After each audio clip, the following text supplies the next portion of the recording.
What is digital twin?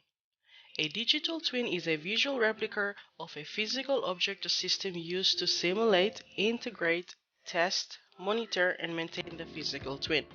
It has been used across various industries to improve safety, efficiency, maintenance, and enhance overall performance of products, thus resulting in significant cost savings and reduction in energy emissions.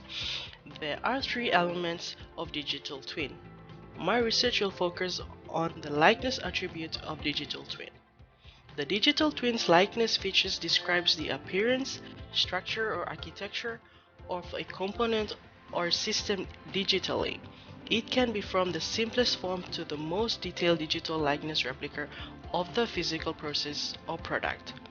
By integrating live process data, digital twin technology can create likeness application that accurately reflects the physical object being studied.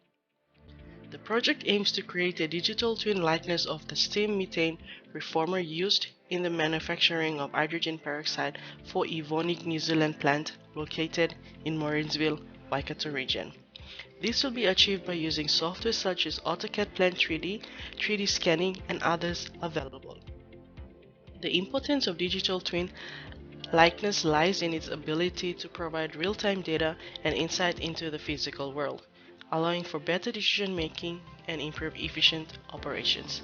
As this technology continues to evolve, it will become increasingly important in a wide range of industry.